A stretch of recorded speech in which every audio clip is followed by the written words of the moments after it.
Namaste viewers, welcome to my channel Vedic Ancient Science. Today I'm going to predict for Pisces Ascendant for the year 2024 plus your January 2024. Okay, before that I would like to wish you a very happy and prosperous new year ahead. I'm going to divide this video into two parts. First part, I'm going to explain you about your year 2024, and then January 2024. In the year 2024, I will divide this year into two parts. Why? Because there is only one planet that's moving its house in the month of April 22nd, and that's Jupiter. Jupiter currently is in Aries, that's in your second house, and then Jupiter will be moving towards your third house. All right. So before you watch this video, I want you to know what's your ascendant sign. That's your Lagna sign as per Vedic astrology, not Western astrology. Vedic astrology, and you should know what's your ascendant sign. That's your Lagna sign. When I say Lagna sign, it's your ascendant sign, not your moon sign, not your sun sign. Okay, if you see 12, sign 12 in your first house, then this video is for you. So for the first 4 months, I mean, Jupiter is there since last 8 months, and will be there in your second house for another 4 months from April till April 22nd. So Jupiter is a benefic planet for you. It's your Lagna lord. Okay, definitely it's beneficial for you. It's in the second house, and second house is house of your food, house of your speech, house of your family lineage, house of your communication, the way you speak. I won't say communication. Communication is your third house, but the way you speak. Okay, Jupiter is a sattvic planet. It's a spiritual planet. It's a planet of prosperity and wealth. Also, it looks after your health, as this is lord of your Kendra houses. Kendra houses like 1st, 4th, 7th, and 10th. So this is a highly benefic planet for you. So the position of your Jupiter in second house also looks at your 8th house, and 8th house is sudden gains and sudden losses.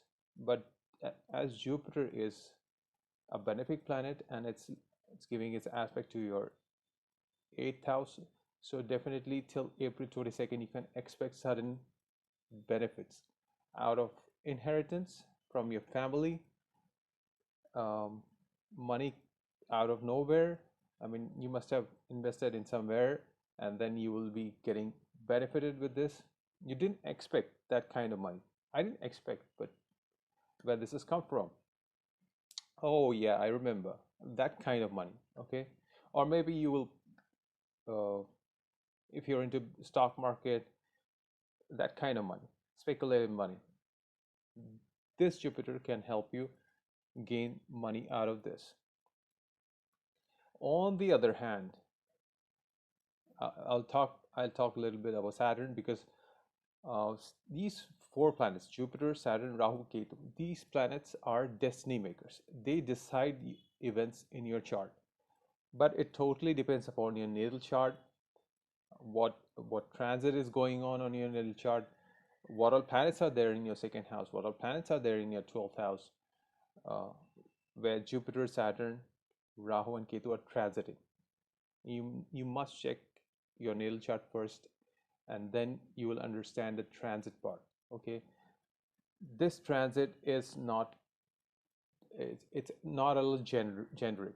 Okay, it's not for general people. You must know your natal chart.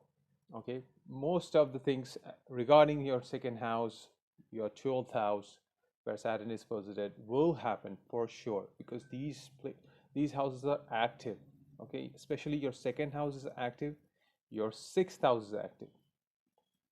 Okay, Jupiter is aspecting your 6th house, Saturn is aspecting your 6th house.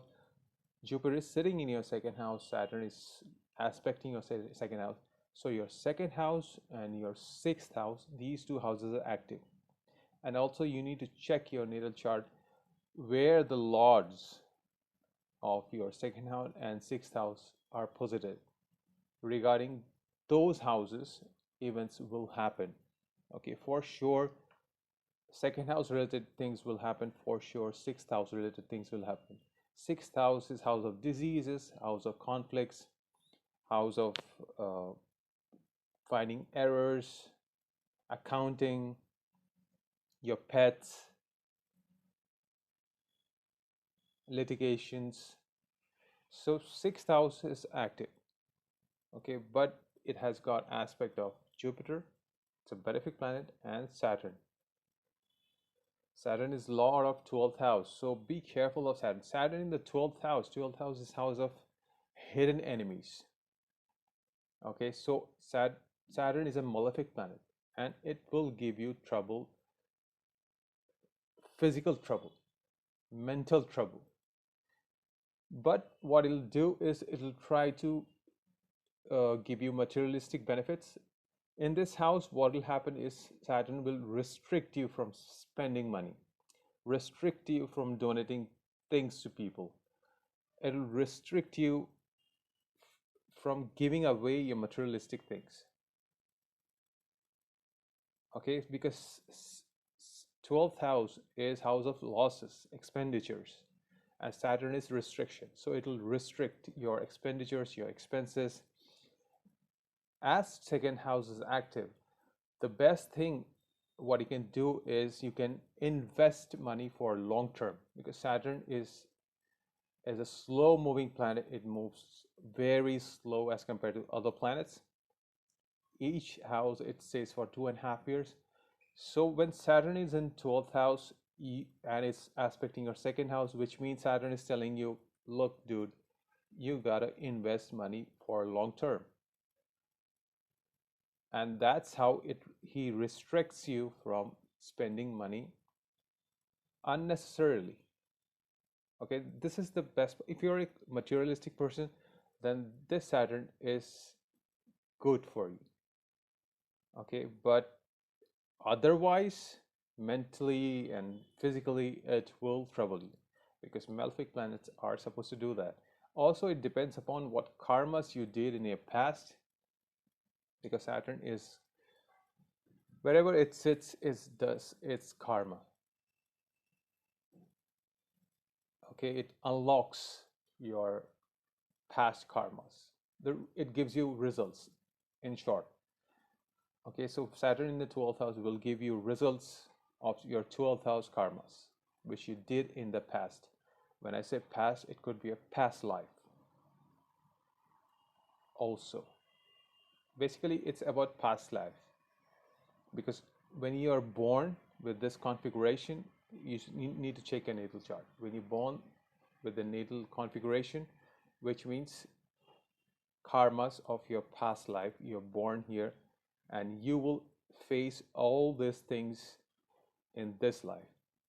Okay, recently Rahu and Ketu, they have moved to your first house and sixth house consequently.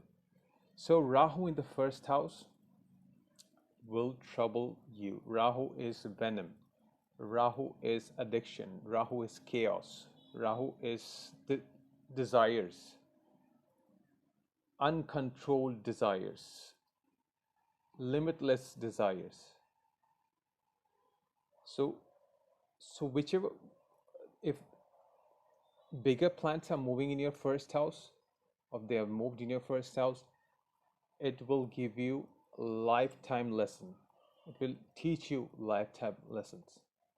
Okay, so Rahu in this house, in your first house, will definitely create kind of chaos in your life. It will trouble you. Okay, but at the same time, materialistically, money it will give you for sure. But Saturn and Rahu, they are there. This transit will trouble you a lot. And Ketu on the other hand, in your seventh house, if you're married, then there could be some detachment from your your marriage, your wife, your husband. Maybe you're detached from other people. Maybe you're kind of focusing on yourself, trying to improve yourself, or you kind of into depression or kind of isolated. Things can happen like that. Okay, depending upon your natal chart. What all planets are there in your first house? If benefic planets like Venus is there and Rahu is going over, money will come. Okay, Saturn is there in your seventh house and Ketu is moving over. Some changes in your workplace, some changes at your work. Maybe you're laid off, maybe you're changing department, maybe changing a field of work. Okay, Saturn in the 12th house. If you have Moon in the 12th house, then obviously you're going through Sarsati. That's a troublesome period. 7.5 years of it will be kind of peak because Saturn is moving over your Sun. Okay, so the transit it'll give you some glimpse about your life. Okay, but it totally depends upon your natal chart because every person is unique. Okay, so every unique person will have their unique natal chart, and you must check what all planets are moving over your natal chart, and that's how you will find out the results. Okay, but this will give you obviously some knowledge, some idea about what will happen, what's going on. Okay, so after April 22nd, Jupiter will move towards your third house. Saturn is aspecting your ninth house with its 10th aspect. Rahu is aspecting your ninth house with its ninth aspect. Okay, so ninth house is malefically aspected. Okay, ninth house is house of your fortune. Ninth house is house of your luck. Ninth house is house of your long journeys. House of your religious activities, your belief system. Okay, your further studies like post-graduation, masters. You see it from your ninth house. Also, you must check where your ninth lord is posited in the chart.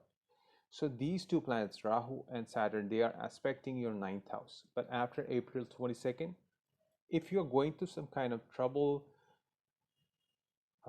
with this aspect related to your ninth house, then after April 22nd, Jupiter will be moving towards your third house, and Jupiter will also aspect your ninth house, which will be a benefic aspect.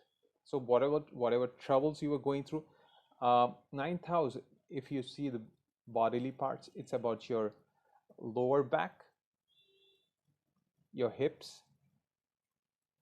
Okay, maybe you have this trouble of lower back, hips till thighs. Okay, sciatica problems, lower back pain problem, hips problem, injury.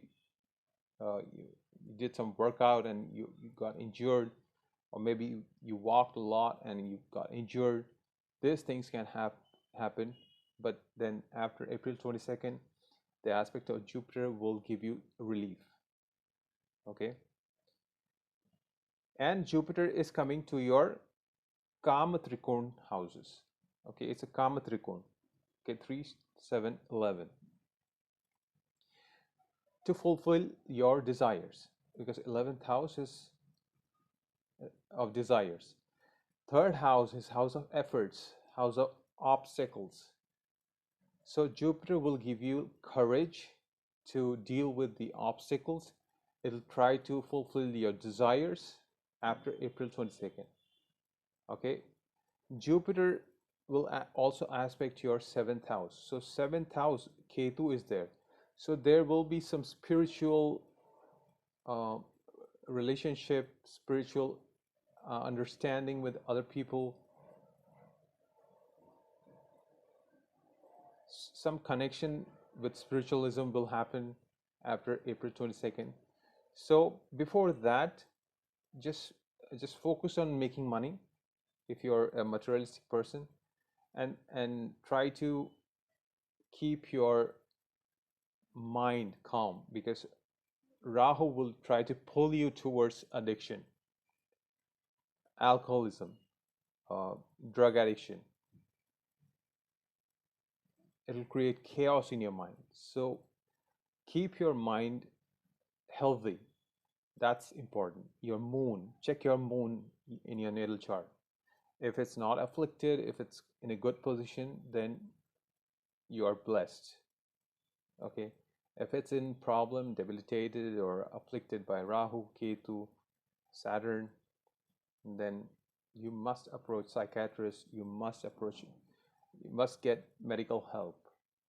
Okay, I know it's tough time you're going through, but you are not supposed to kill yourself. You have to protect yourself. You have to focus on yourself, focus on your health, or you surrender yourself to the Almighty. Okay, so this is what can happen in your January 2024. Now I'm going to come to your January 2020. Sorry, your year 2024. Now I'm going to come to your January 2024. So in January 2024, I'll come to the smaller planets, which is Venus, Mercury, Sun, Mars, Moon. So Venus and Mercury is in your 9th house till 7th of December. Mercury is as a benefic planet for you. Okay, so it's a lord of your Kendra houses, 4th house, 7th house, which is making conjunction with Venus. Venus is also a benefic planet, but it's actually good for your fortune, because Rahu and Saturn are aspecting this conjunction. As I told you, 9th house is malefically aspected, so it will definitely give you some materialistic benefits. Okay, Venus Mercury is a Lakshmi yoga that will be activated by these two planets, Rahu and Saturn. So materialistically, obviously, your fortune, your luck will increase, travel can happen. Okay, maybe some peace can happen, some relief from pain, as I told you, back pain or thighs area. That those areas you'll get some relief temporarily. After 7th, Mercury will make a conjunction with Sun and Mars. So Sun and Mars, these two planets are highly fiery planets. Conflicts at your workplace. They are making conjunction in your 10th house. Okay, so a lot of conflicts are happening, a lot of fiery energy in your 10th house. 10th house is house of your workplace, your work environment, your karmas. So Mars is a planet of conflicts, passion. Sun is ego. Sun is immunity. Sun is name, fame, and it's in the house of name and fame. So for name and fame, for recognition, it's good. What's happening is good, but there could be conflicts with your colleagues. Okay, definitely it will give you some boost at your workplace, but at the same time it'll create conflicts for sure, because your 6th house, as I told you, 6th house is active and Sun is lord of your 6th house. So it's obvious that some conflicts are happening at your workplace. Then after 7th, Mercury will conjoin Sun and Mars in your 10th house, which will kind of reduce the conflict. Because when there is conflict, communication comes in. When communication comes in, the heated arguments, they get cool down, and that's the key. Okay, angry Mars. Who can calm angry Mars is communication. Just with communication, you can control the heated arguments, the way you communicate. Mercury is a benefic planet for you, so definitely it'll calm down the conflict which you're going through. Okay, Venus will continue there in your ninth house for 18 days, 18th of Jan. So it's a benefic planet. It'll give you fortune. It'll give you money. Travel also can happen. Ups and downs. Okay, ups and downs. Gains through uh, out of nowhere. Things can happen. And then after 15th, Sun will be moving towards your 11th house. 11th house is house of gains, any kind of gains, your house of friends, friend circles, house of your uh, organization, big organization. You will meet people with big stature, okay, big names. I wouldn't say you may meet Brad Pitt or Angelina Jolie. You may meet people in your friend circle, in your work environment, some bigger people like vice president, CEO of some certain companies, of some government authority. You'll meet in your work environment or your friend circle. Okay, and gains can happen, but be careful. Sun is ego, so there can be conflicts with your friends.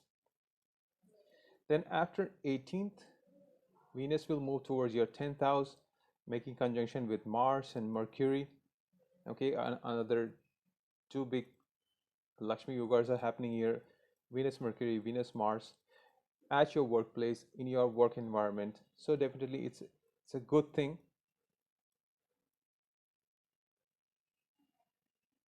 At your work.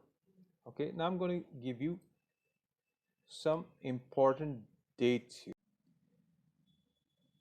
So first of the month, be careful about your health. 1st of Jan, be careful about your health. Conflicts at your workplace. Okay. 4th of Jan till 7th of Jan, gains out of nowhere. Okay, unnecessary stress can come in.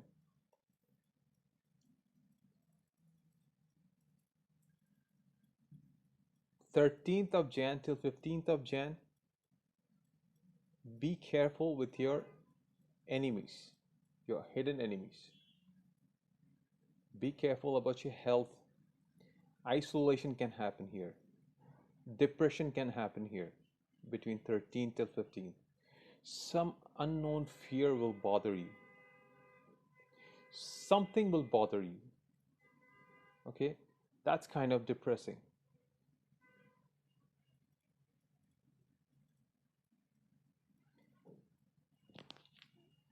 For for gains, I would say uh, 7th, from 7th till 9th is excellent time.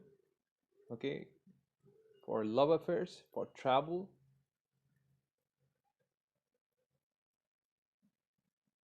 Gains can happen here. 11th till 13th, gains can happen.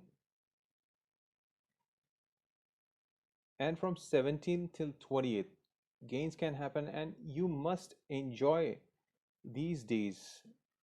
Okay, because as you know, you're going through tough time.